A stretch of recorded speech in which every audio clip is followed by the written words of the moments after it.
Salam alaikum Mazoul, bonsoir. Donc toujours sur la couverture spéciale des élections et sans plus tarder, nous allons d'abord commencer à regarder quelques VTR. D'abord Monsieur Sellel qui va voter. Regardez bien. Le Premier ministre ne vote pas avec une carte nationale d'identité biométrique.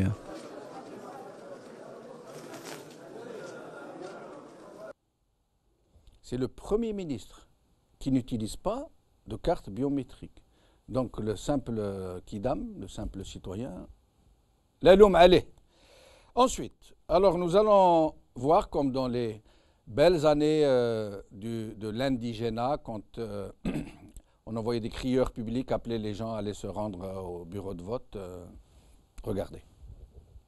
ماذا فينا نخرج نفوروا هذا الفيلاج تاعنا ويفوت على من بغينا كيما نبغيو حنايا ليسونسيال الصوت تاع الصندوق ما يفوت حتى في بلاصتك يا جماعه لازم نخرجوا نفوتوا خير من نرجعوا نصوتوا لا مو هي الهضره نخرجوا نفوتوا يا جماعه الورقه تاع الفوطه في الخزانه تفوتوها ولا الريح نفوتوا ولازم نروحوا تطوع هذا الفيلاج تاعنا ونفوتوا على من بغينا نورمال.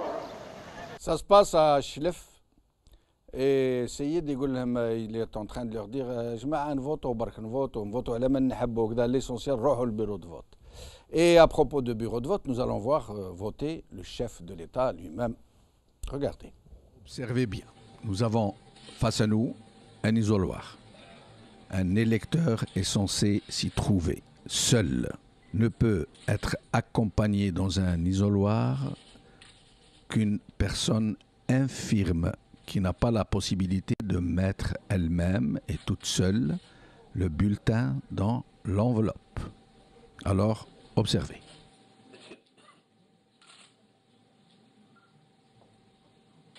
Surprise, l'électeur en question se trouve être M. Abdelaziz Bouteflika, président de la République algérienne démocratique et populaire. Il est accompagné d'une personne à l'intérieur de l'isoloir. Il reconnaît donc publiquement qu'il est infirme. Il le reconnaît publiquement devant les caméras. Maintenant, observez encore. L'électeur est censé mettre l'enveloppe dans l'urne seul, sans se faire aider, sauf s'il est infirme, invalide.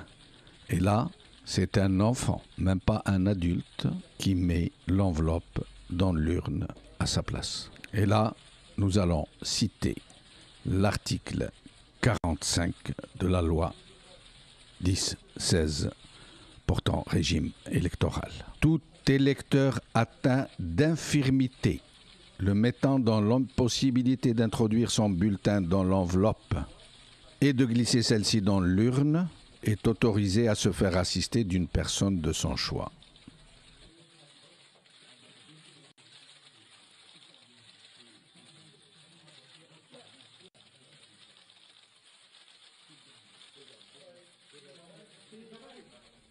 Je vais donc relire l'article 45 de la loi organique 10-16 régissant le régime électoral, mais avant, je vais lire l'article qui le précède. Article 44, alinéa 2. À son entrée, je cite, à son entrée dans la salle, l'électeur, après avoir justifié de son identité par la présentation aux membres du bureau de vote de tout document officiel requis à cet effet, prend lui-même une enveloppe, un exemplaire du ou de chaque bulletin de vote et sans quitter la salle, doit se rendre à l'isoloir et mettre son bulletin dans l'enveloppe. Or, M. Bouteflika est rentré, il a salué, il a serré la main au personnel qui était chargé de le recevoir, et puis sans prendre les bulletins de vote et l'enveloppe, s'est rendu directement dans l'isoloir. On ne nous a pas montré la phase au moment où on a pris pour lui les différents bulletins et l'enveloppe. Et donc, Et là, je pose la question à mes invités que je reçois à présent. Monsieur Sami Ossaddiq, coordinateur général d'Ibtikar, merci d'être avec nous. C'est moi qui vous remercie, Sid Jamal. Mourad Dehna, coordinateur général du mouvement Rachad, merci d'être avec nous, Mourad. Nous sommes censés être rejoints bientôt par Mostafa Bouchachi, avocat et homme politique algérien. Mourad Dehna, est-ce que c'est une quasiment déclaration publique d'infirmité que vient de nous délivrer monsieur Bouteflika? Malheureusement, ce n'est pas la première contradiction apparente et flagrante qu'étale ce pouvoir.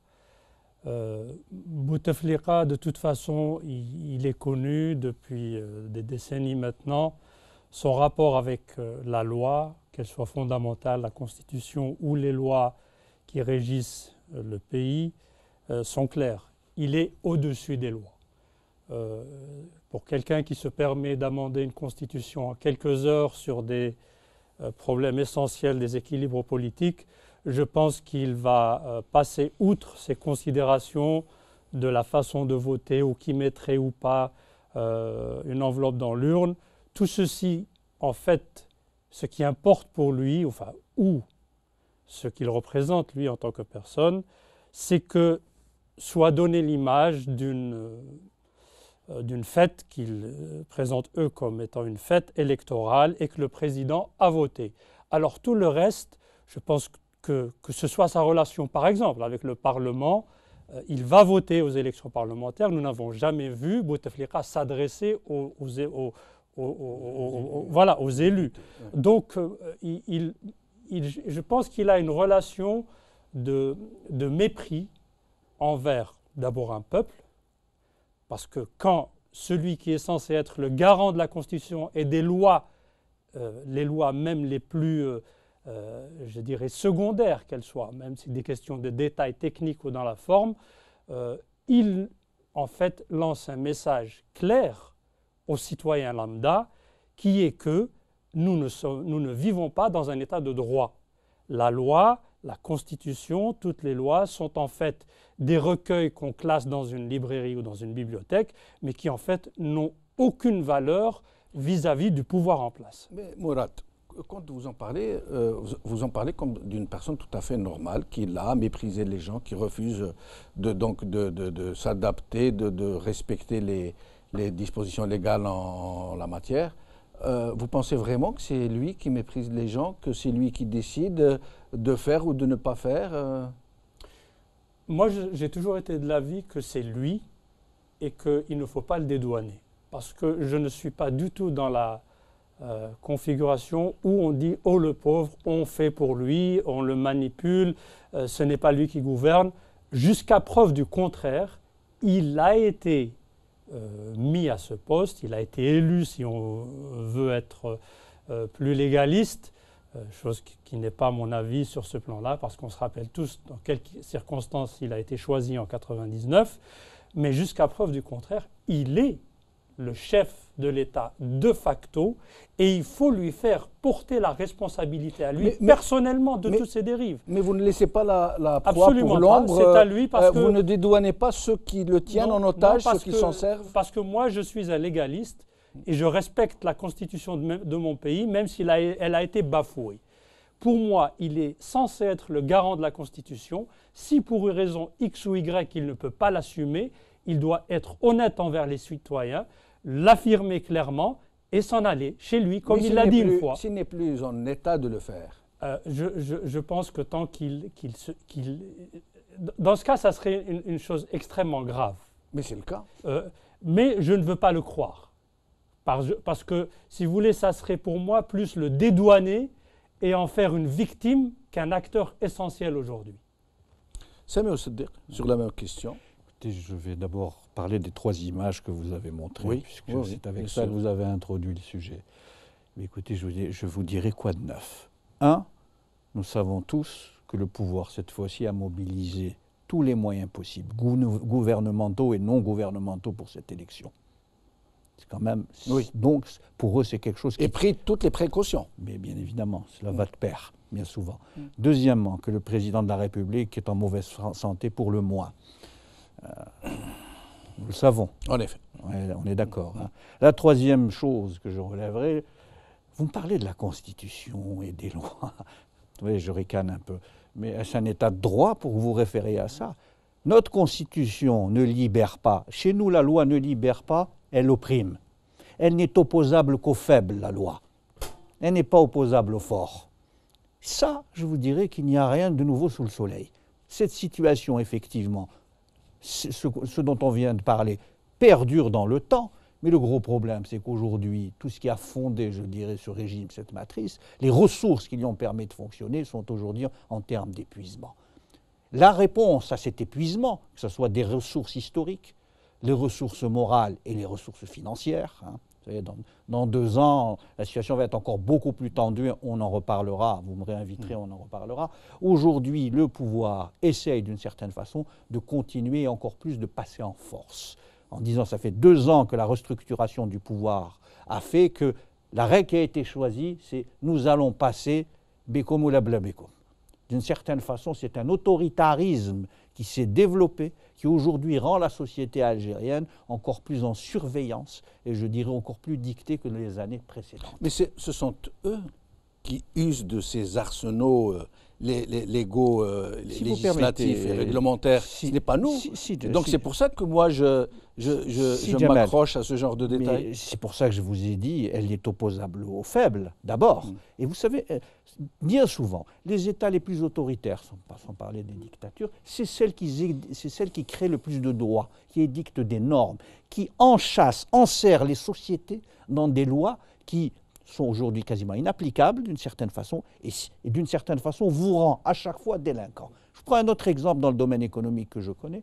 Tout est organisé pour que vous fassiez vos affaires en dehors de la loi.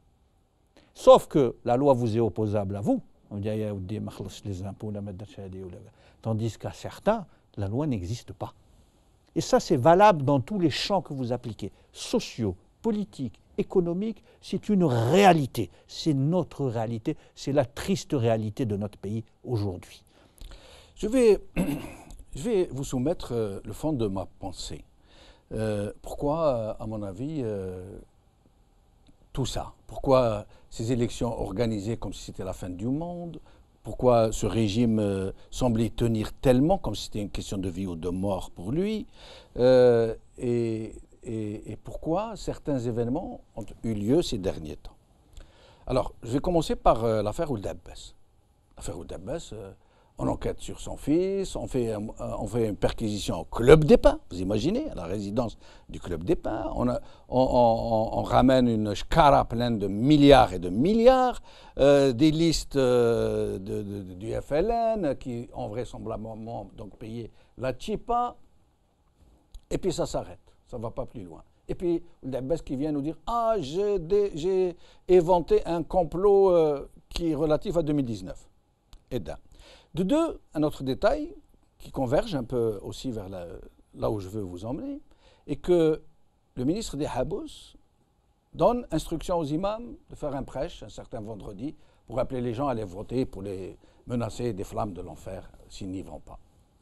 Et puis, brutalement, brusquement, soudainement, on ne sait pas ce qui s'est passé, 95% des imams refusent d'obtempérer.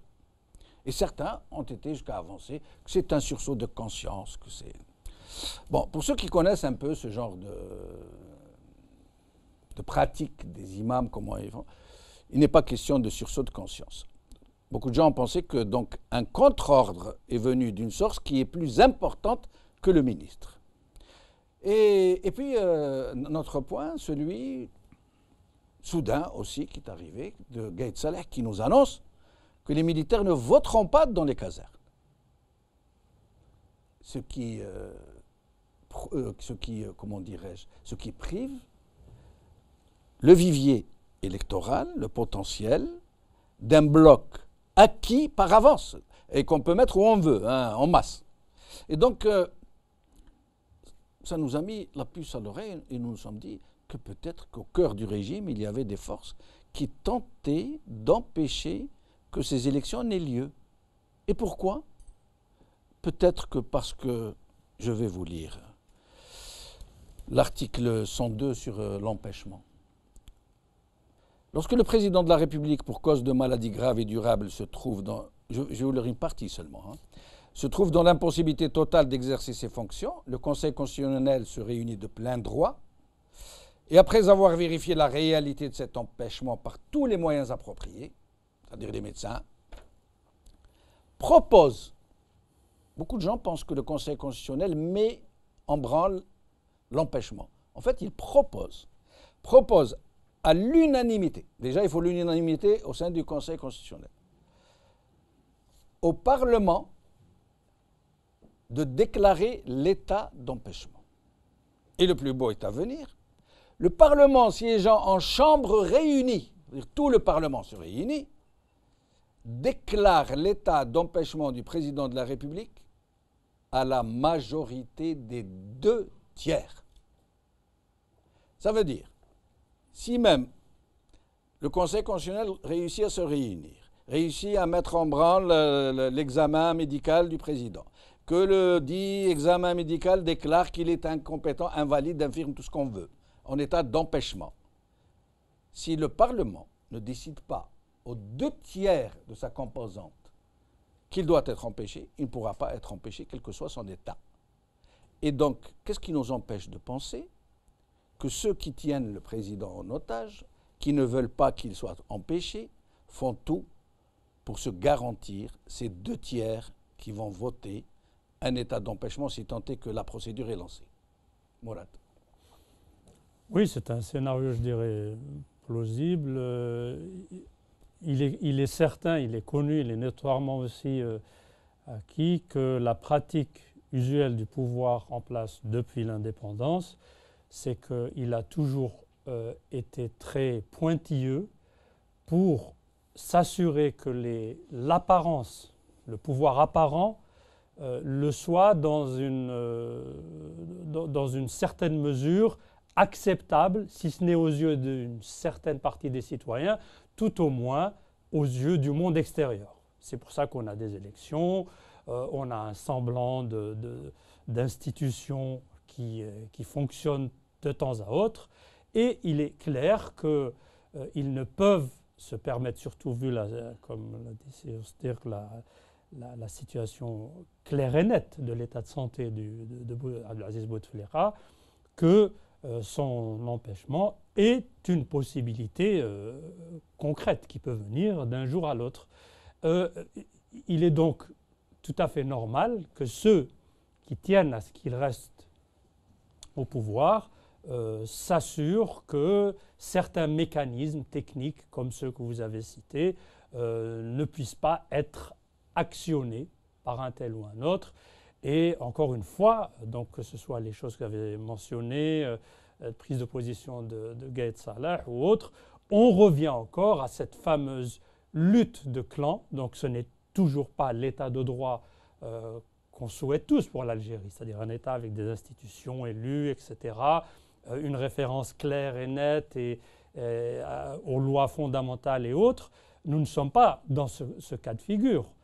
Et ce qui fait que pour des opposants comme nous, le problème de fond qui se pose aujourd'hui, c'est de dire que toute la matrice ou la structure actuelle qui gère ce semblant d'État, et j'insiste, ce semblant d'État, n'a pas de raison d'être. Et le citoyen qui veut vraiment l'état de droit, qui est vraiment patriote, qui veut l'intérêt de cette nation, ne peut qu'être choqué que par de telles pratiques, et encore et encore. Alors on a vécu les clans Toufir, Saïd et les batailles Saadani et consorts, maintenant c'est d'autres, mais toujours est-il que, si vous voulez, les acteurs changent, mais la méthode est la même depuis bien avant l'indépendance, quelques années avant, jusqu'à ce jour, et même avec les mêmes personnes. Abdelaziz Bouteflika, rappelons-le, est au pouvoir depuis bien avant l'indépendance. Il l'est. Donc c'est même au niveau symbolique, rien n'a changé, donc ça ne m'étonne pas du tout. Et c'est vrai, donc ce que vous venez de dire est tout à fait plausible, pour ainsi dire. Nous n'avons bien sûr pas de preuves, nous n'en aurons pas, mais je sais qu'ils tiennent à certaines formes à certaines façons de faire. Et justement, c'est la nature même de ce pouvoir que d'essayer de survivre au maximum, à gérer l'immédiat, à gérer le quotidien, aujourd'hui, maintenant, sans se soucier de ce qui va se passer par la suite, parce que ce qui nous choque aujourd'hui, c'est le legs qu'ils vont laisser aux Algériens par la suite. Et là, ce ne sera pas beau à voir. C'est certain. Sami Oussedir, avant que je vous pose la question, j'aimerais rappeler que nous allons ouvrir le standard pour 30 minutes à nos compatriotes pour qu'ils nous disent un peu ce qui se passe, comment ils ont vécu cette journée de vote. Je demande donc à la régie de mettre le numéro de téléphone de façon à ce qu'il soit visible. Nous allons commencer à recevoir dans un petit moment vos appels pendant 30 minutes seulement et puis nous revenons au plateau. Sami Oussedir, donc ce scénario de guerre larvée pour se prémunir contre une éventuelle déclaration d'état d'empêchement. Écoutez, les querelles à l'intérieur du Serail, c'est ce qu'on connaît depuis 62, bien avant. Et je dirais, ce qui est compliqué pour nous en tant que citoyens algériens, c'est comme si que nous étions en dehors, je dirais, du palais, et nous étions là à mettre une oreille sur le mur pour entendre les échos assourdis de batailles à l'intérieur. Nous restons spectateurs. La vie de l'Algérie échappe aux citoyens. Et on est là à conjecturer sur si flan ou la si flan der ou la chef la khor balakada qui veut faire ça. C'est pathétique. Parce qu'il y a un moment, et là effectivement, nous avons parlé effectivement de la Constitution et tout ça, cet habillage juridique d'une réalité sauvage, au-delà des habits. C'est pour ça que lorsque vous me parliez de la Constitution et des lois, on peut en discuter encore pendant 10 jours. Vous pouvez ramener tous les constitutionnalistes et les meilleurs juristes d'Algérie. Jamais nous parlerons de la réalité du pouvoir, et je dirais même de la réalité de la société algérienne. C'est pour ça qu'il ne faut jamais troquer la proie pour l'ombre. Je m'explique. On regarde souvent l'ombre, l'habillage, tandis que la proie, ce qui se passe, la réalité des choses, la réalité du pouvoir, nous échappe. Elle nous échappe. Alors on monte des choses et des rumeurs, des contre-rumeurs, des hypothèses plausibles ou non plausibles, sauf que d'une certaine façon, on ne sait pas véritablement ce qu'il s'y passe. Et qu'est-ce qu'on devrait faire? Excusez-moi, je termine parce qu'il y a quelque chose qui me paraît quand même important. Nous sommes indépendants depuis combien de temps? Je pose la question. Vous avez la réponse. Un peu plus de 50 ans. Voilà, vous avez la réponse. La nature du pouvoir, vous savez que j'aime bien utiliser le terme de matrice. Cette matrice a accouché d'un système. Ce système, en tant qu'organisme vivant, a chaque fois muté à travers les crises. L'ADN du système est resté la même, l'enveloppe a un peu changé, mais la nature du pouvoir a toujours resté la même. Donc, pour ma part, vous savez, le mouvement Ibtikar que je dirige a pour ambition véritablement d'être en rupture avec ses pratiques et ses mentalités. Si vous enfermez effectivement aujourd'hui notre réflexion dans cela, il n'y a pas d'avenir à ce système-là. Et juste un point sur effectivement la question de la légitimité vis-à-vis de l'intérieur et de l'extérieur. À l'intérieur, très franchement, ils se maintiennent depuis l'indépendance sans avoir besoin de grande légitimité, depuis en tout cas un certain temps. Mais vis-à-vis de l'extérieur, je crois qu'on ne corrèle pas quelque chose qui me paraît très important. L'état aujourd'hui des finances publiques algériennes est un état déplorable. L'Algérie va être exsangue dans 2 ans, au maximum. Aujourd'hui, à la fin de cette année 2017, le fonds, je dirais, des recettes va atteindre 0. Or, ce fonds-là permettait d'équilibrer, je dirais, les finances publiques. Déficit budgétaire, balance des paiements, je sais que c'est un peu technique, mais je vais juste dire ce qui permet à l'Algérie de vivre. C'est fini. On attaque les réserves cette année. Ça veut dire que dans 2 ans, vous allez voir pourquoi je vais revenir, je vais boucler la boucle. Dans 2 ans, on va aller massivement sur le marché de l'endettement. Si tant est qu'on vous l'accorde. Mais j'y arrive. Mais vous aussi, vous y arrivez pas à pas. Vous savez qu'aujourd'hui, dans les standards, vous savez, les standards non écrits, ceux qui sont cachés, on dit qu'il faut avoir un régime démocratique à qui on va prêter. Comme les Occidentaux ne nous aiment pas particulièrement, mais ils défendent leurs intérêts. Mais écoutez, si vous pouvez mettre une légitimité, entre guillemets, internationale, en disant on a organisé des élections, on est un pouvoir, ça va vous ouvrir certains canaux. Mais malheureusement, je crois que cela ne suffira pas. S'il n'y a pas une véritable rupture, je ne vois pas aujourd'hui. Mais Sami Oussedir, est-ce que est-ce que vous ne voulez pas envisager ce scénario possible? Il est ce qu'il est, hein, vous pouvez en dire ce que vous voulez, mais ce régime, il est dans ça. Il est dans la manipulation, il est dans la lutte des clans, il est dans un partage des brisés et des chasses gardées, il est dans une distribution de la rente, il est dans une fuite effrénée vers l'avant, qu'on le veuille ou non. C'est la situation. Le fait qu'elle ne tienne, que ce régime ne tienne pas compte de ses propres lois ne change rien à l'affaire. Ce régime-là est en train de nous mener droit au mur, au point où, c'est vous-même qui l'avez dit un jour, je m'en rappelle très bien, au point où c'est maintenant le mur qui vient à nous. Et donc, pourquoi éluder ces réalités? Mais je n'élude rien, je crois que vous ne m'entendez pas cette fois-ci, je n'ai jamais éludé quoi que ce soit. Vous émettez une hypothèse, je ne me suis pas déterminé sur cette hypothèse, je vous dis malheureusement, compte tenu du fait que nous ne savons que très peu de choses, non pas sur les règles de fonctionnement, sur la distribution de la rente et tout, on pourrait y passer encore une fois beaucoup de temps, mais sur les querelles intestines du sérail, nous en avons des échos. Moi, je ne dis pas que vous avez tort. Je vous dis que malheureusement, aujourd'hui, nous sommes aujourd'hui réduits à poser des hypothèses sur lesquelles nous n'avons pas, je dirais, de substance pour les étayer ou les écarter. Non, mais le fait de les éventer, ou de faire comme si nous voulions les éventer, parce qu'on n'a pas d'autre choix que de spéculer.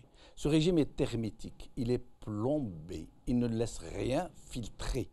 Et si, en plus, nous refusons l'alternative d'essayer de faire de la prospective, comme vous Non, dites, je vais vous répondre. Là, c'est moi qui vais vous couper pour une fois. Je vais vous dire. Allez-y. Vous émettez des hypothèses. Croyez-vous que ces hypothèses changent la nature du système? Moi, je ne le pense pas. Donc, je termine. Donc, la question pour moi, ce n'est pas si Flaine ou l'autre qui arrive au pouvoir. Je crois que c'est une façon de fonctionner que, quelles que soient les personnes que vous avez citées, ou les forces en l'ordre, pour ma part, je récuse ce fonctionnement. Rentrez, c'est votre position que de commenter, de mettre des hypothèses. Moi, j'essaie d'être pragmatique dans une réalité. Je dis, et c'est pour ça que mon discours, par certains aspects, est peut-être plus radical, sous une forme plus acceptable, mais je dis aujourd'hui, toutes ces conjectures-là, il faut être en rupture avec, que ce soit X ou Y, ça ne changera pas la nature du système.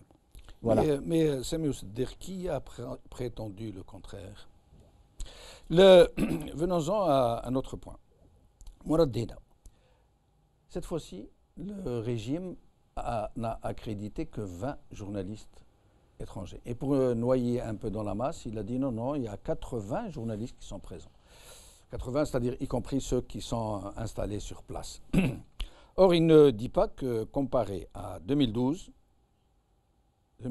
il y avait 250 journalistes pour couvrir cet événement. Et la différence est quasiment énormissime.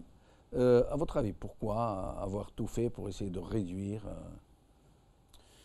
Moi, je pense que cette fois, peut-être contrairement aux élections précédentes, ou tout au moins celle de 2012, le pouvoir, enfin cette chose qu'on appelle pouvoir, a senti, et on a senti une panique chez eux, qu'ils avaient été pris de distance, pris de court sur le plan de la communication.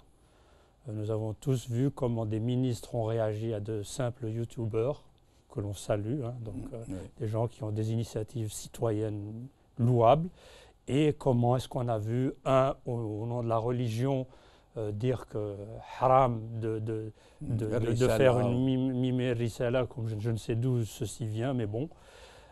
Donc, clairement, il y a une panique. Et c'est en général, si vous voulez, les seconds couteaux qui, pour reprendre cette description qu'a faite mon ami Oussedir, qui sont eux aussi pas dans les secrets des dieux, qui eux essayent d'en faire à leur manière. Alors, pour un consul, quelque part, ça serait refuser un visa à un journaliste, un petit peu, sur lequel on a des doutes. Pour le ministre des Habous, ça serait de s'attaquer à un youtubeur. Pour un tel, ça serait, etc. Alors chacun met son petit grain de sel, mais ils sont tous dans le flou, ils ne savent pas comment gérer ceci. Je pense qu'on n'est pas là aujourd'hui pour dire aux Algériens que ces élections ne les concernent pas. Ils le savent mieux que nous tous. Ils le savent mieux que nous tous. Ils ont essayé, ils ont voté parfois. Alors toutes les péripéties qu'ils ont vécues ont montré qu'on ne peut pas parler d'une manière honnête et crédible d'élections dans ce pays. Tout est faussé. Tout est pris de travers, ce n'est qu'un décor, ce n'est qu'une structure faite pour qu'un pouvoir reste à sa place. Alors bien sûr, eux, ils vont montrer, écoutez, quand vous avez 50 000 bureaux de vote, parler de 20, 100 ou 200 journalistes, c'est dérisoire. Donc ça ne veut rien dire.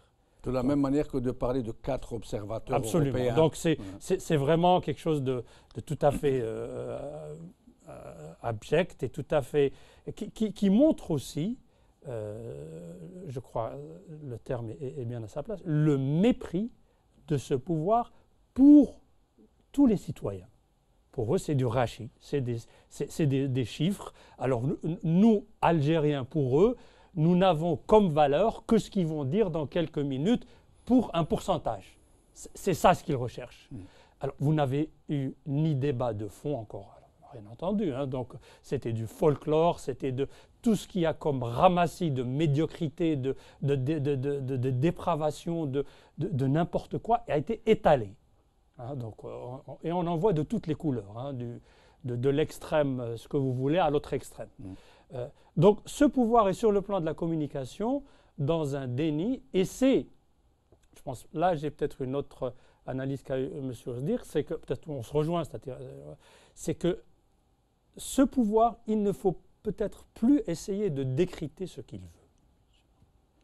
Et je pense, et c'est là aussi maintenant que je voudrais parler aussi un petit peu à ce qu'on appelle la classe politique, notamment celle qui a pensé être utile de participer à ces élections.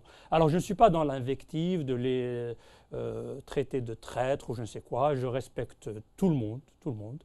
Ce sont des citoyens, parce que je pense l'un des grands problèmes que nous avons et que le pouvoir a toujours fait pour alimenter et aussi exacerber, c'est cette tendance que l'on a à déshumaniser l'autre. Je dis bien déshumaniser, ce n'est pas ne pas respecter. C'est-à-dire il suffit que l'on ne soit pas d'accord sur un micron, sur quelques millimètres, pour que vous soyez un Harki ou je ne sais quoi, ou un Daesh, ou ce que vous voulez. Il suffit juste que l'on ne soit pas d'accord sur une virgule. Alors il faut sortir de ça.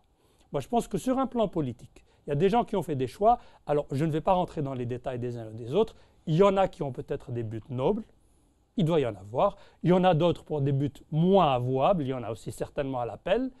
Mais ce qui est important, c'est qu'à partir du moment où on ne se décide pas en tant que citoyen de dire « stop ». Stop, ça ne veut pas dire détruire. Stop, ça ne veut pas dire mettre le pays à feu et à sang.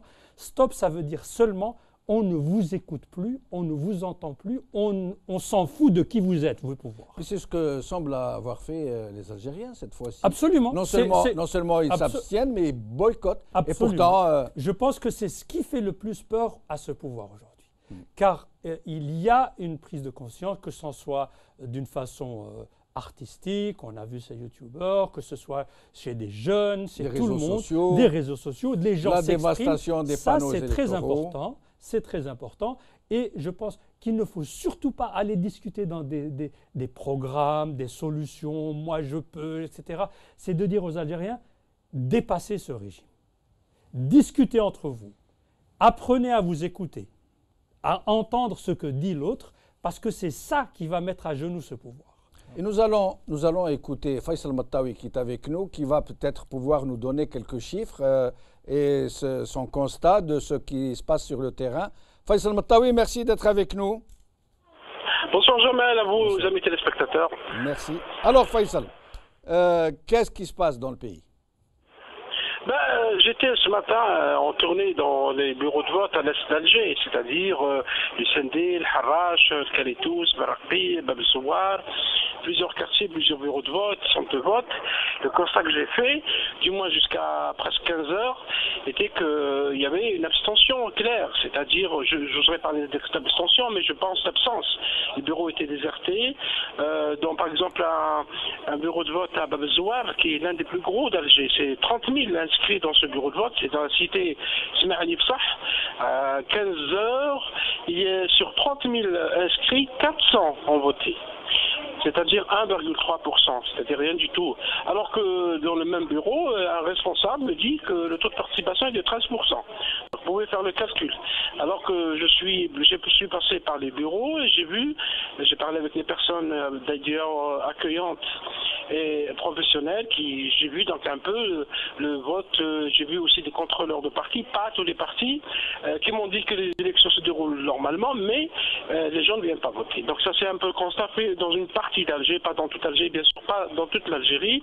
Je pense que ça a traduit une tendance, je ne sais pas si c'est une boycott, parce qu'il faut faire la différence entre boycott et abstention, et habituellement les élections législatives ont toujours marqué Djamel par cette abstention, rappelez-vous, en 2012 et en 2007. Je ne sais pas si c'est la même tendance, mais j'ai demandé aux personnes qui étaient en charge de ces bureaux de vote de faire un comparatif. La plupart ont travaillé dans les élections de 2014 et 2012, et toutes les personnes m'ont dit que l'abstention cette fois-ci, ou la participation cette fois-ci, est beaucoup plus faible par rapport à 2012. Donc c'est un constat fait ce matin. Maintenant, pour le taux de participation, je vois qu'il est en train de galoper. Il était de 4,1%, 10 heures passé à 15,3%, et là, il est passé à 35%, il me semble, aux dernières nouvelles. Nous avons reçu des appels au niveau où on travaille de certains partis politiques, dont le Parti des travailleurs, par exemple, ou le Parti d'Adela de Abdallah Jaballah, qui accusent les walis, les chefs de daïra, de commencer le travail de bourrage, c'est leur propos, en faveur du FLN. Ils nous ont parlé de la wilaya de Tipaza, Bousmaïl, Khmesti, et d'autres communes, Hadjout également. On m'a parlé de la daïra de Sania à Oran et de la wilaya de Constantine. Ça, c'est des constats faits jusqu'à maintenant, Jamal. Pourtant, le ministre de l'Intérieur, contrairement à ce que vous nous affirmez, a déclaré que les chiffres étaient globalement supérieurs à ceux de 2012, sauf pour quelques localités, dont Alger et Tizi Ouzou et Bjaya. Oui, ils ont tendance de singulariser le wilaya, de singulariser la Kabylie, Alger. Or, le tableau même qui est donné par le ministère de l'Intérieur, qui était vers 11h au midi, un tableau détaillé de participation par wilaya, on a bien constaté qu'il y avait une très très faible participation de la wilaya sur Paras, par exemple, moins de 2%, à peu près 2%. Une faible participation de la wilaya de Aït Mouchant, à peu près 2%. Dans la wilaya de Annaba, la même chose. Dans la wilaya de Blida, à peu près 4%. Le seul taux de participation qui était élevé à la mi-journée et qui était supérieur à 10, c'était dans la wilaya de Tindou, 13%. Et peut-être l'explication est simple, mais Tindou va être composé en grande partie donc, de casernes militaires. Et donc, ce que dit le ministre n'engage que lui, parce que nous, on est en train de faire parler les chiffres, de faire des comparatifs selon ce que nous voyons et constatons. Donc, à vous entendre, le bourrage ne fait aucun doute. Et quel bourrage? C'est massif. Le Parti des travailleurs accuse ouvertement, d'ailleurs je crois qu'il va tout à l'heure envoyer un communiqué aux rédactions, il accuse ouvertement les chefs de daïra. Pour lui, c'est les chefs de daïra qui auraient donné des ordres, parce qu'on n'a pas les moyens de vérifier pour l'instant, donc à des bureaux de vote, d'agir en faveur du FLN, et parfois c'est carrément les présidents d'APC qui sont engagés, alors qu'ils sont supposés être au service d'une opération électorale neutre, qui se sont mêlés, et à Hadjout, on nous a parlé même de présence de voyous pour le RND cette fois-ci.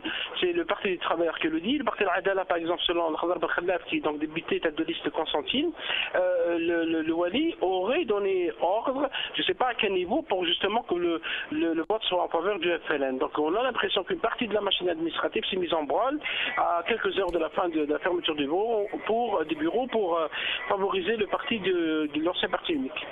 Merci Faisal Mattawi pour ces précieuses informations. Au plaisir de vous revoir. Merci. Sami Ousseddiq, je vous donne quelques chiffres comme ça à 14 heures. Moustghanem 18,5%. Alors c'est des chiffres de 14 heures. Ouergla 15,63, Oran 18, El Bayer 19, Ilizi 18 et quelques, je ne donne pas les décimales. Borj Bouarerich 19, Boumerdesk 11, Attar 22, Tindouf 32, Tissimsilt 27, Eloued 15, Khenchla 22, Sogaras 14, etc., etc. Donc presque tous des chiffres supérieurs à ceux de 2012. Et là, est-ce qu'on ne comprend pas maintenant pourquoi ce régime voulait tant que les gens se rendent dans les bureaux de vote, juste se rendent. Comme a dit l'un d'eux qui faisait la campagne, allez-y même si vous y mettez un Kleenex, a-t-il dit. Tout à fait, je pense que ça a été dit sur ce plateau, l'enjeu principal, vous voyez, on ne parle pas des résultats possibles, on parle juste du taux de participation, ce qui est très intéressant. Donc l'enjeu principal était autour de ça, parce qu'aujourd'hui, effectivement, le régime est dans une situation difficile pour différentes raisons, politiques, économiques, sociales et autres. Il y a une convergence, je dirais, de critères négatifs, et qui arrivent et qui vont culminer avec l'élection présidentielle, parce que tout ça, je dirais, c'est la première foulée vers quelque chose d'autre. Et puis, laissez-moi vous dire quelque chose qui me paraît essentiel, c'est que les trois ressources qui ont été mobilisées, c'est l'administration, l'argent et la religion. Oui. Voilà, trois ressources, il fallait véritablement. Quand je dis l'argent, c'est les privés. C'est ça qui fonde aussi le régime. L'administration, l'argent et la manipulation de la religion, d'une certaine façon. Et là, ce que je me dis par rapport à tout ça, on va discuter de quoi? Des résultats. Soyons sérieux 2 secondes. Ces résultats sont déjà faits. Alors après, on va augmenter le taux de participation, parce que c'est quand même le but de cette opération-là. Donc c'est encore une fiction. Nous vivons dans des fictions. Et on veut prendre ça pour une réalité. Et je dirais que ce qui se passe à nous, on n'a pas assez d'éducation citoyenne. C'est la citoyenneté. Aujourd'hui, faire de la politique en Algérie, d'abord, ça passe par les citoyennetés. Et j'entends bien souvent le fait que politique, on ne veut pas faire de politique, on ne veut pas se mêler.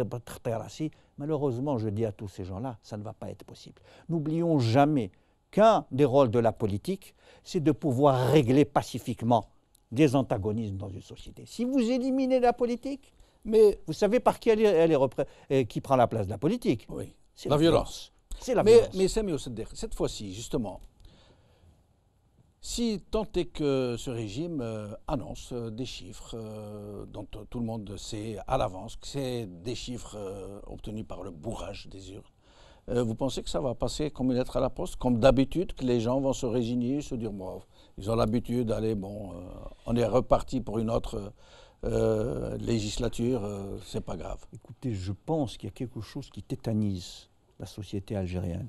Il y en a plusieurs, mais celle-ci, c'est l'avenir. C'est aujourd'hui la perte de ressources.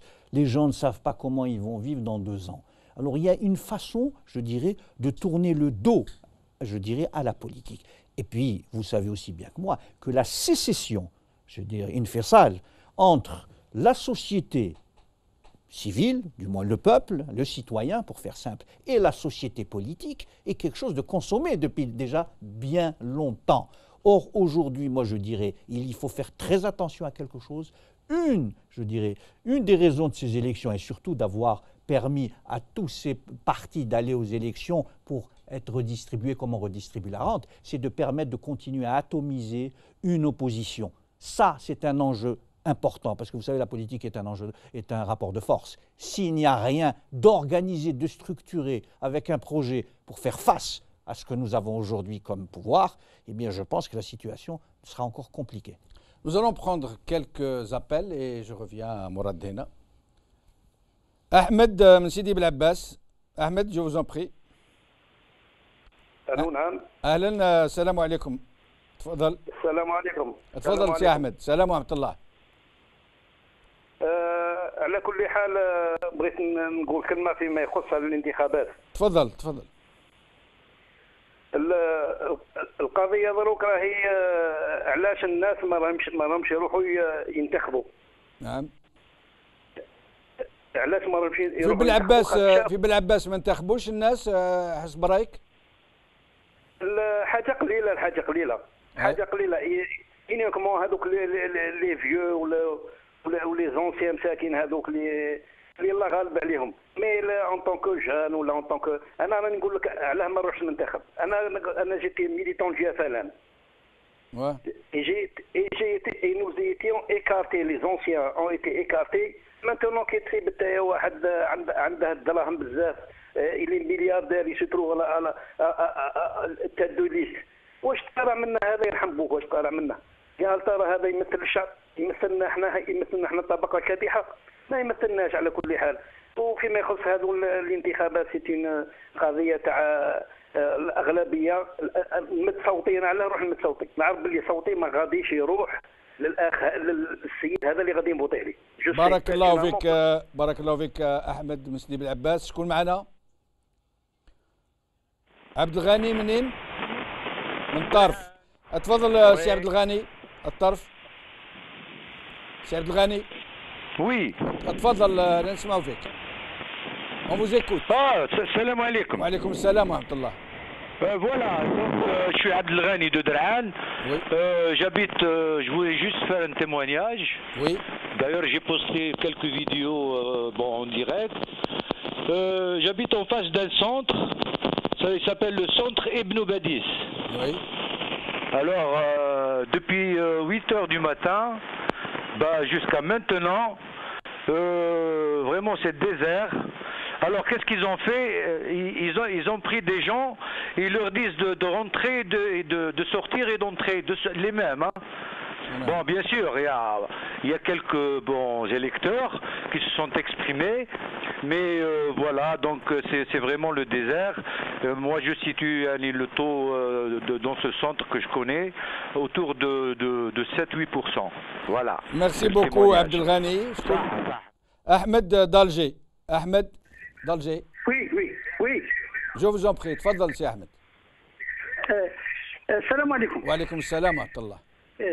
انا حبيت نهضر على النسبه اللي هضروها برك اللي قدمها الوزير. يعني منين جات النسبه تاع 35% كانت على الزوج كانت 15%. يعني انا نتكلم على منطقه وين نسكنوا احنا في طوالي شراقه وكاع الصفار، ما كانش واحد انتخابي ما ديباسي 5%.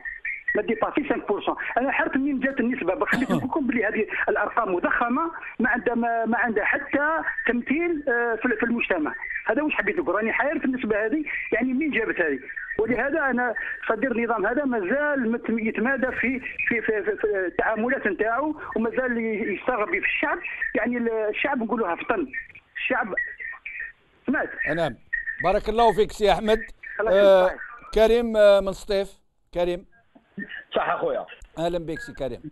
الله يسلمك. حبيت نسالك سؤال. شفت الان الرئيس بوتفليقه. نعم. راح تخلف له كي شالوم كيما مات. فهمتني؟ نعم. كما تدين تدان. هذه هي الدنيا. بارك الله فيك. بارك الله فيك. خربوا البلاد. بارك الله فيك سي كريم. شكون معنا؟ عبد السلام من وهران. عبد السلام. عبد السلام من وهران.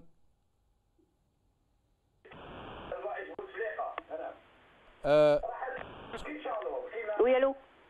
شكون؟ باهية من فرنسا. وي سي سا وي. اهلا بك باهية، مرحبا بك. سلمك خويا. انا حبيت نقول لكم هذا العام هذا لي كونسولا لي زامباساد ils ont pas envoyé de courrier pour le vote. Pourquoi? Oui, dites-nous. Oui, parce que je voudrais bien savoir pourquoi qu'on vote pas en France, nous. Tout simplement parce qu'ils sont incompétents. Ils ne demanderaient pas mieux que de vous envoyer 2 fois plus qu'une. Sauf que oui, parce que là, quand même, on est quand même des citoyens algériens. On voudrait bien être comme eux, quoi. Vous auriez voulu aller voter? Bien sûr. Oui, écoutez... Normalement, je vote chaque fois qu'il y a le vote, je vote au consulat. Il faut faire une réclamation en bonne et due forme. Ok, parce que là, franchement, c'est pas gentil. Hein. Merci Bahia. Citoyenne algérienne. Merci Bahia, merci. Alors, est-ce qu'on معنا؟ من فاروق من الواد. فاروق.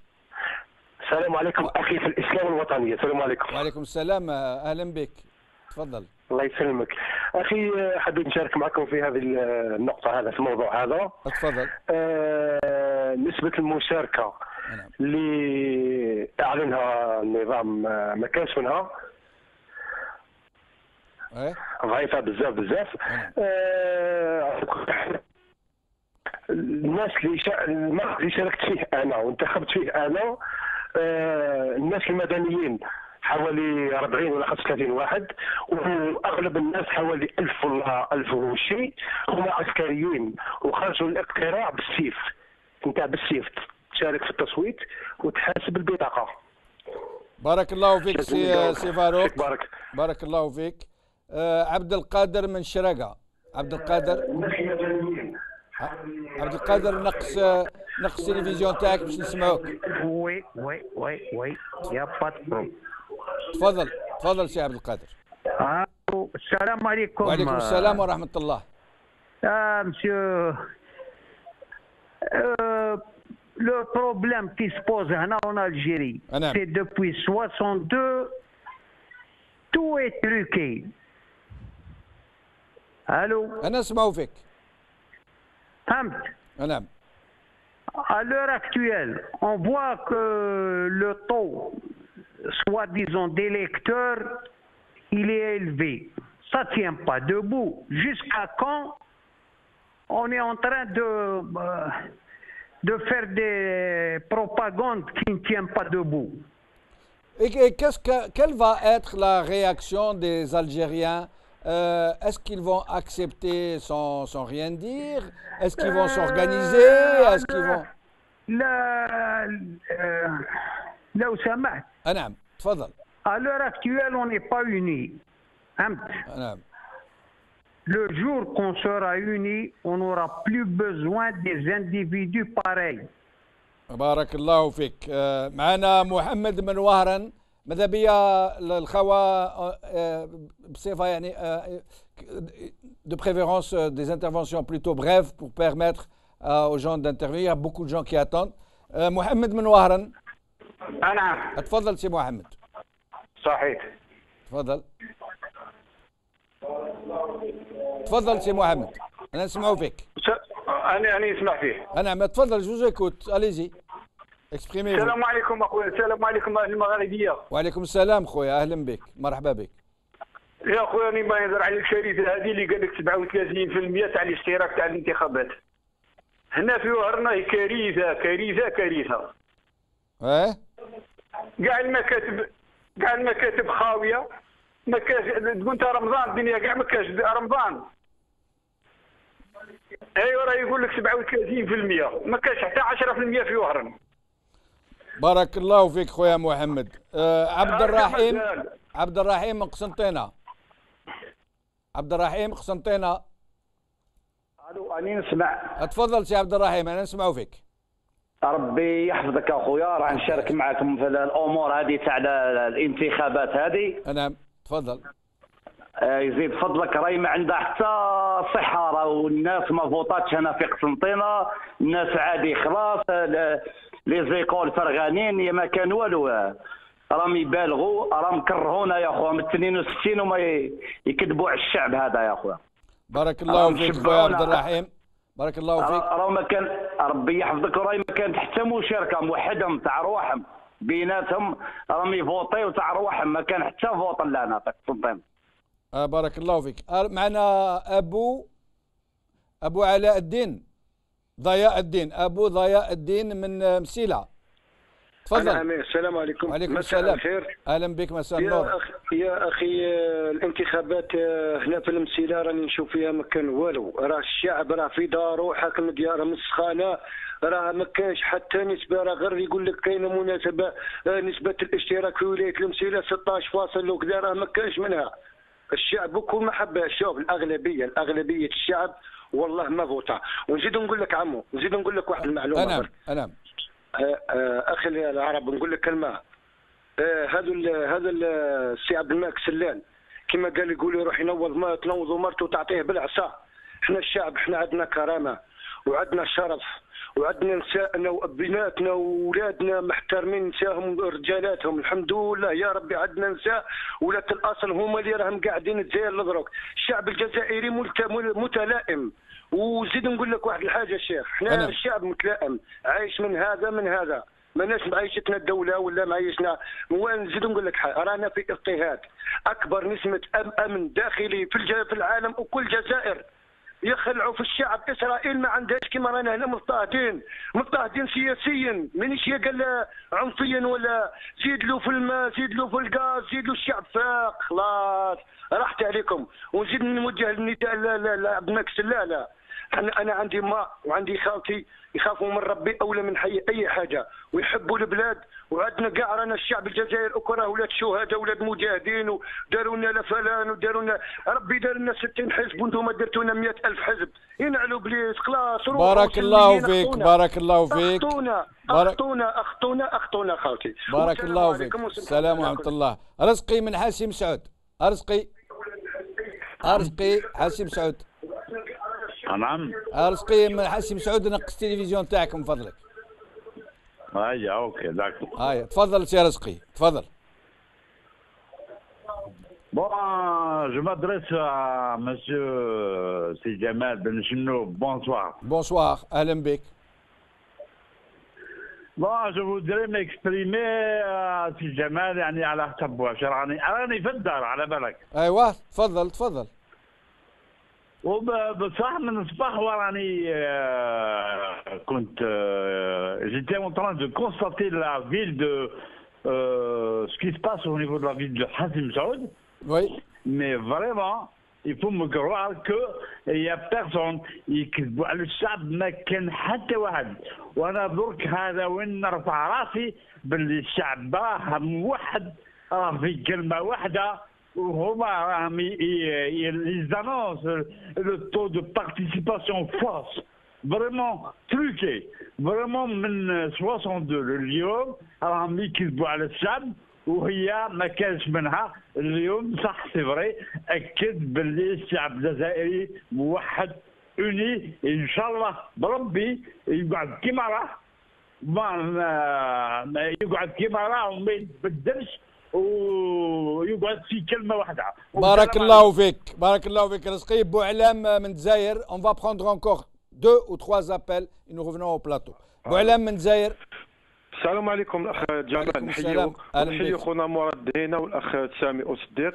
يا الاخ جمال كما قال لك الاخ من قبيله، حتى العاصمه راهي هنا تقول رمضان، الحوانت كاع مغلوقين والمكاتب ما فيهم والو، والشعب يعني الاغلبيه تاع الشعب راهم يروحوا يعني قدام البعيد شويه على المكاتب باش الناس كما نقولوا تحرص من بعيد، لان يدخلوا للداخل. علاش؟ كان تدخل المكاتب تراقب شغل كيما نقولوا الشعب يتهمك باللي انت راك خاين. اللي يدخل داخل المكتب يقولوا له انت راك حركي. واش ولاو يديروا من البعيد راهم يراقبوا، والمكاتب واحد ما راهو يروح لها. وهذا وزير الداخليه نقدم له نداء نقول له علاش رحتوا للوراثي تخسروا الاموال؟ لو كان رحتوا المقبره العاليه ديروا تما ندوه صحفيه باش غدوه تدفنوا هذه الانتخابات الميته وتعلنوا من المقبره العاليه. يحو ما تكذبوا على الشعب تقولوا 36%. الحاله راهي ميته، كم راهي ميته. السلام عليكم. ميرسي بارك الله فيك. سارس فارس من الجزائر. تفضل سي فارس. فارس مرحبا بك. الو مساء الخير مسيو بن شنو. مساء الخير فارس مرحبا بك. انا راني نعيط من الجي من دار من الدويره. الله يبارك. خرجت الصباح الناس عاديه ما كان لا فوت لا والو. كاين كالكوزا هذوك مساكن اللي يخوفوهم بقفه رمضان وما نعطوهم مالكمش وما يعطوش لك 100,000 في الشهر. هذوك مساكن الغلابه تاع الصح شفتهم خارجين كالكوزا ما كان ني فوت ني والو. فاقوا الشعب وفقنا لهم. انا تفاصوا من هالنشفه الامام تاعك توجور يا ديبيتي يا وزير يا في المجلس الامه يا كرهنا منهم. قول لهم روحوا بعدونا خلونا طروكيل خلونا الجزائر تاعنا. يروح بوتفليقه هو وجماعته خلاص. بارك الله فيكم فارس. وصلنا صاي الشعب كرههم صاي. بارك الله فيكم فارس. بارك الله فيك. معنا مصطفى من باب الواد. مصطفى. الو اهلا بك سي مصطفى. السلام عليكم سي جمال واش راك؟ وعليكم السلام ورحمه الله يبارك فيك خويا يعيشك. نحيي الاخ دهينه والاخ وصديق. مرحبا بارك الله فيك. ضيوفك الكرام. بارك الله فيك. نقول لك ان هذه الانتخابات مهزله تاريخيه. ايوه. لم تشهدها الجزائر منذ الاستقلال إلى يومنا هذا. الأرقام المصرح بها هي أرقام مغلوطة. نعم. لا تتعدى النسبة 90%، استغفر الله، 0.90%، يعني أقل من 1% من الانتخابات. عزوف شعبي لم تشهده الجزائر منذ تاريخ استقلالها إلى يومنا هذا. بارك الله فيك خويا مصطفى. معنا محمد من دلس. محمد من دلس. الو خويا جمال الدين، السلام عليكم. اهلا بك. وعليكم السلام، مرحبا بك خويا محمد، تفضل. اهلا عزيز، اسمع اخي المحترم وصحابك المحترمين اللي راهم معك، قول له هذه تاع 62 غير فوتوها. 62 رجال واللي زوم حطوا من الماكيله بطيطه جيم الوراث نتيجي بزو حكموا البوفوار تقلبت الحكايه في 65. ونولي لك للديبيتيه يا اخي المحترم، 5 سنين ما بدلش كوستيمي بدل القانون في الجزائر. والسلام عليكم وبقى على خير. وعليكم السلام ورحمه الله.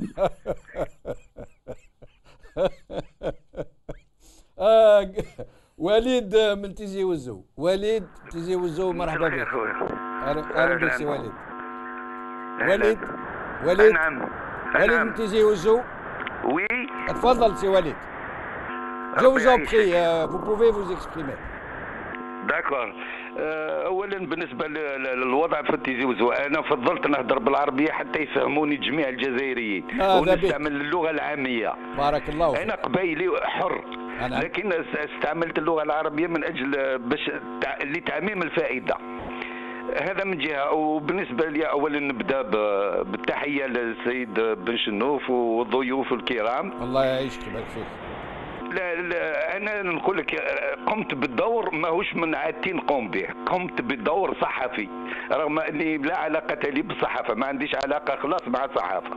لكن بالنسبه لمكاتب ولايه تيزي وزو، مدينه تيزي وزو، مدينه تيزي وزو كاين فيه 3 مناطق. كاين تيزي وزو المدينه العتيقه، كاين المركز، وكاين المدينه الجديده. انا ما رحتش المدينه الجديده، اكتفيت بالمركز وتيزي وزو القديمه، لا اوت فيلا يقولوا لها. والشيء اللي اكتشفته هو انه اشارت شيء واحد، سيده من دويره. اكتشفت اغلب المصوتين والمصوتات من ناس المعدومين، من ناس فقراء ومستواهم محدود جدا. وانا طرحت عليهم سؤال: وما هو الشيء اللي خلاكم تنتخبوا؟ بغيت الحب الاستطلاع. الإجابة جميع اللي طرحت عليه من هذه الفئة، الإجابة اللي تلقيتها هو أنه ممكن نحرم من قوانين، رايح يحرمونا من قوانين، رايح يخلقونا مشاكل في استخراج الوثائق من البلدية ومن الدائرة وهلم جرا. لكن السؤال اللي طرحته على نفسي: شكون اللي خوفهم بالطريقة هذه؟ الله أعلم، ما عنديش الإجابة. الفئة الثانية وهو نظام قبلي ولا عشائري ولا سميه عائلي. كاين بعض المترشحين اللي نعرفهم ونعرف عائلاتهم، كاينين الناس اللي جابوا حتى وسائل النقل لاعضاء من عائلاتهم باش يوصلوهم المكاتب تاعهم. لكن مركز المدينه طفتها تقريبا مركز بمركز. ونعرف انا ابن مدينه تيزي وزو، نعرف تيزي وزو طولا وعرضا ونعرف الناس فيها. هاولك المجموعه بارك الله فيك سي وليد. المعلومات الثمينه وهي اقليه تتمثل في الناس اللي معروفين بمجاراه السلطه في كل قراراتها. بارك الله فيك، شكرا. ربي يعيشك، صحيت. ناخذ اخر مكالمه ونرجع للضيوف تاعنا. ثامر من بوسعاده اخر ضيف، تفضل سي ثامر. السلام عليكم. وعليكم السلام ورحمة الله. أهلا بك سي تامر. تحياتنا عليك سي جمال الدين وتحية لضيوفك الكرام. بارك الله فيك، شكرا يا سيدي. والله نحكوا على الانتخابات، في الحق انتخابات جوفة ما عندها حتى معنى، ما عندها لا ذوق لا واش في بوسعادة؟ في بوسعادة كيف كان يعني مشاركة يعني؟ ومشاركة ضعيفة ربما هذه أضعف مشاركة. وأنا في الحق أنا من التسعينات، من شاركت انتخابات التسعينات، ما زلت شاركت على الأبد وما نشاركش ما نشاركش في المهازل هذه كل. وقدها على حسب كان النسبه يعني تقريبا هكاك تاع الناس اللي شاركوا؟ انا الفاميليا تاعي اكل ما راحش الفوط، اكل من الصغير الكبير. وشفت مكاتب الاقتراع شفتهم؟ ما تتعداش 15%. يستحيل. نعم تسمى وما نشاركوش ان شاء الله في المهازل هذه، وراه يبان الحق طول الوقت ولا يقصر. بارك الله فيك. وتحياتي لكم، تحيه لقناه الشرفاء وقناه الحق وقناه الحرار. بارك الله فيك. والسلام عليكم. وعليكم السلام. بقى على خير يا سيدي. مرد هنا سي كومام امبرسيونون. حبيبنا رزقي تاع حسي مسعود قالنا je suis fier, je suis très fier de ce peuple. Jamais je n'aurais imaginé un tel enthousiasme, une telle adhésion. Je ne me rappelle pas des mots, je cite en substance. Hein, ça veut dire, et moi aussi je suis très fier. Quand je vois, c'est partout la même chose. Partout il y a une abstention, un boycott plutôt. Les Algériens ont boudé massivement ces élections, mais les chiffres du ministère de l'Intérieur ne sont pas en phase avec ce que nous sommes en train d'entendre en direct de la part de nos concitoyens. Non, tout d'abord, en ce qui concerne les chiffres du ministère des Intérieurs, il faut le dire dès maintenant, il faut les ignorer, car nous savons que ce ne seront que des chiffres qui n'auront qu'un seul but, c'est de donner une crédibilité à ces élections selon la version que veut véhiculer le pouvoir. Donc, moi, je ne pense qu'il n'est pas du tout utile ni opportun de voir est-ce que c'était 39 ou 48 ou 62 ou 18. Tout ça ne changera rien. Hein. Par contre, c'est vrai, ce que vous notez, c'est que je pense que ce qu'ont exprimé certains de nos concitoyens, c'est que c'est déjà le fait que de rejeter une arnaque, il faut nommer les choses comme elles sont, de la part de ce pouvoir, et que c'est un fait connu hein, dans les mouvements sociaux, dans le développement de l'histoire des peuples, c'est qu'une fois que les gens prennent conscience qu'il y a une rupture effective entre eux et ceux qui sont censés de fait les gouverner, c'est ce qui crée la prise de conscience positive qui va donner d'abord une certaine confiance aux citoyens en eux-mêmes, parce que tout ce qu'on a appris ou bien imposé aux citoyens depuis toujours, c'est qu'on a un pouvoir qui sait tout, qui peut régler tous les problèmes. C'est lui et lui seul le garant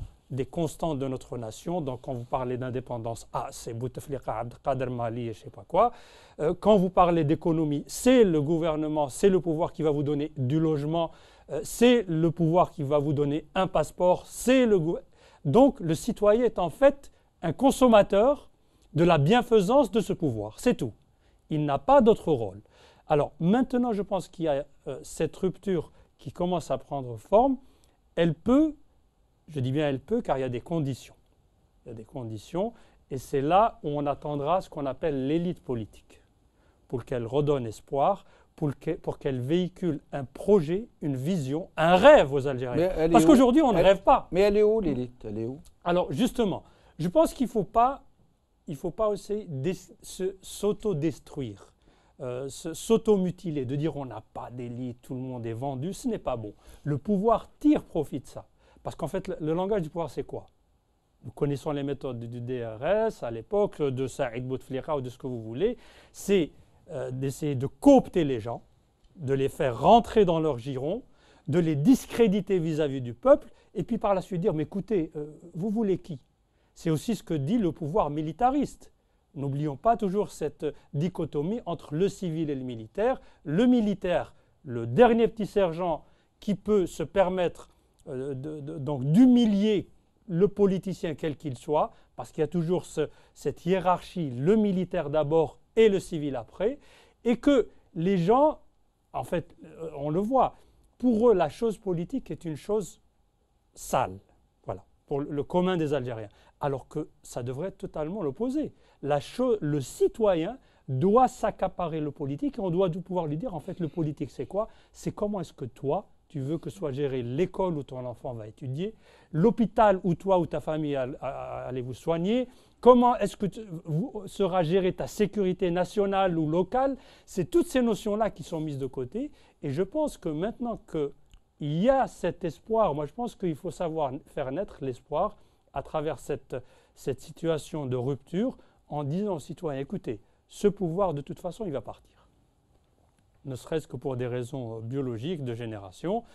Maintenant, à nous, citoyens, de sortir de ces guerres de clans, de ce cadre imposé par le pouvoir. Il y a des gens honnêtes en Algérie. Il y a un espoir. Nous avons un peuple qui peut aller de l'avant. Est-ce que des gens comme vous, qui êtes dans cette disposition d'esprit, qui appartenez à une mouvance politique, est-ce que vous pensez qu'il est possible pour toutes les autres mouvances qui ne sont pas de la vôtre de pouvoir s'unir enfin? C'est comme un peu si la maison était en feu et qu'on ne choisisse pas ses pompiers. Est-ce qu'il est possible aujourd'hui de créer une sorte de synergie entre toutes les forces en présence, les forces saines bien sûr, s'entend? Est-ce que vous pensez que c'est possible? Moi je pense que d'abord c'est nécessaire, c'est pas que c'est possible. Parce qu'on ne peut pas construire un État, un pays avec certains et en ignorer d'autres. Moi je pense que, et c'est ça où on doit, si vous voulez, démêler cette filature qui s'est emmêlée en Algérie. Tout le monde dit « Ah, on ne peut pas s'unir ». Avant d'arriver à cette notion d'union, apprenons à nous écouter les uns les autres, à exposer des idées. M. Oussedir a bien exposé le problème tout à l'heure, il dit « On parle de chiffres de participation, on ne parle pas de programme, on ne parle pas de vision, on ne présente pas de rêve aux Algériens. Voilà ce qu'on voudrait dans 10 ans. Je voudrais que ma ville soit la plus belle au monde. Je voudrais que mes oranges soient les plus belles au monde. Je voudrais que le meilleur mathématicien dans 20 ans soit Doum Bouagui. On ne donne pas ce genre de rêve. On dit juste que le DRS, vous êtes perdus, c'est un peuple nul. Alors, essayons de redonner espoir aux Algériens par notre comportement, mais surtout, là, moi, je préconise une radicalité, c'est-à-dire que sur le plan des principes, et ça est toujours comme ça, les grandes causes. Prenez la lutte d'indépendance, il y a des gens qui ont essayé l'intégration, essayons de trouver une façon, un terrain commun avec le colonisateur, etc. Ça ne marche pas. Quand il y a des problèmes de fond, c'est-à-dire quand le citoyen est mis à l'écart, quand on a encore un pouvoir militariste, parce qu'il ne faut pas oublier que le vrai pouvoir reste militaire en Algérie, depuis avant l'indépendance. C'est la même matrice. Je paraphrase encore mon ami Oussedir, c'est la même. Et tant qu'on n'a pas fait ce pas pour aller ailleurs, alors il faut être radical dans les idées, mais il faut être très souple dans la manière de le faire. Ne pas exclure les Algériens. Sami Oussedir, avant de vous donner la parole, on vient de m'apprendre à l'oreillette que 4 communes dans la wilaya de Bouira, que dans ces 4 communes, le scrutin était suspendu. Nous ne connaissons pas encore les raisons, mais il semble qu'il y ait du grabuge. Je vous en prie. Écoutez, beaucoup de choses ont été dites et effectivement, j'adhère à de nombreuses choses qui ont été dites autour de cette table. Je dirais d'abord en termes de résultats, mais très vite, hein, vous avez eu le véritable sondage avec vos auditeurs. Oui. Donc, on va passer à autre chose, si vous permettez. On va passer aux choses sérieuses. Oui. Les choses sérieuses, c'est quoi?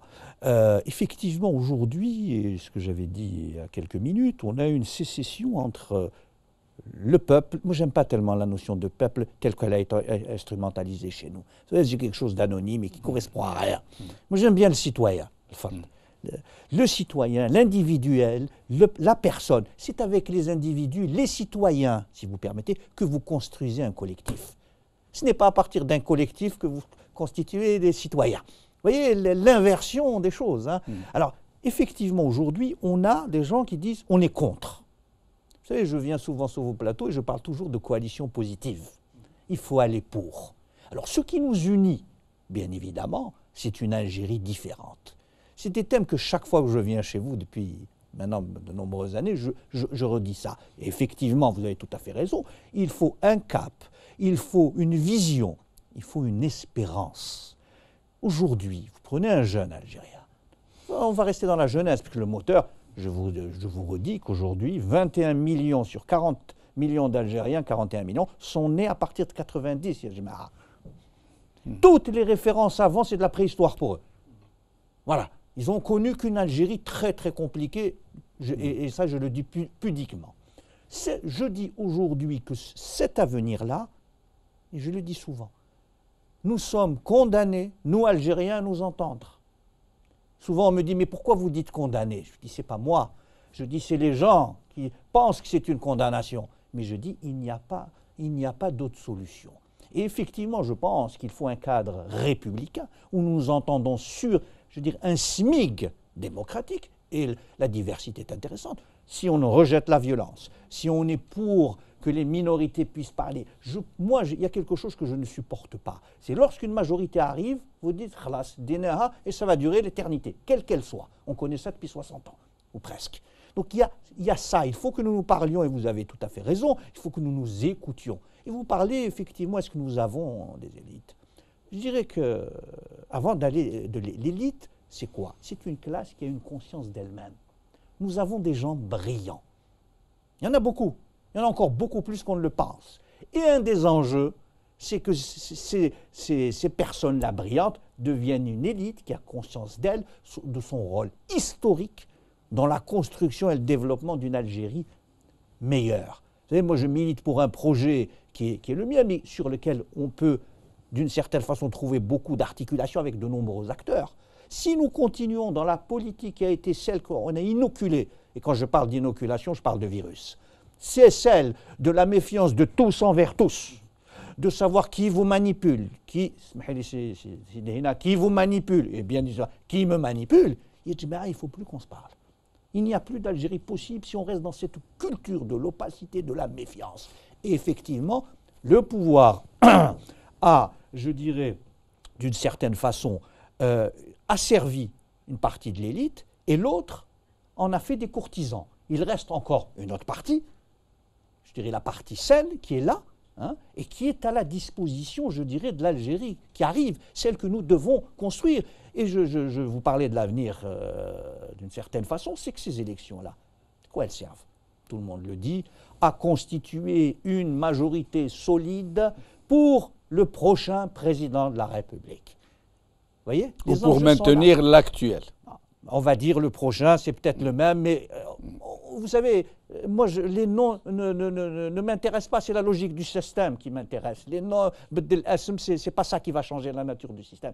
Et ça, je repèse mes mots, si nous ne sommes pas capables, tous, avec nos différences, à partir de valeurs que nous défendons tous en commun, cette Algérie que nous voulons, moderne, avec nos valeurs ancestrales, avec, je dirais, cette solidarité, mais le respect de chacun dans sa différence, et le refus, le bannissement de la violence. Non pas juste de la violence physique, bien évidemment, mais même de la violence des rapports sociaux, celle qui a été inoculée. Nous sommes une société violente. C'est à ce dessein que je n'ai pas utilisé le mot boycott. J'ai utilisé le mot non-participation, qui est la même réalité.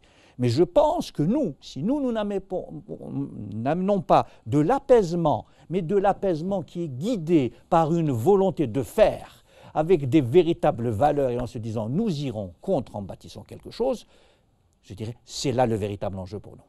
Merci Samuel Siddiq, merci Mourad Hina. Dommage que nous n'ayons pas pu avoir Moustapha Bouchachi, j'espère que nous pourrons l'avoir demain avec nous. Merci à vous tous, amis téléspectateurs qui avez appelé, qui nous avez donc éclairé sur ce qui se passe dans le pays. Merci à vous tous qui avez suivi cette émission. Bqaw ala khair, bislama.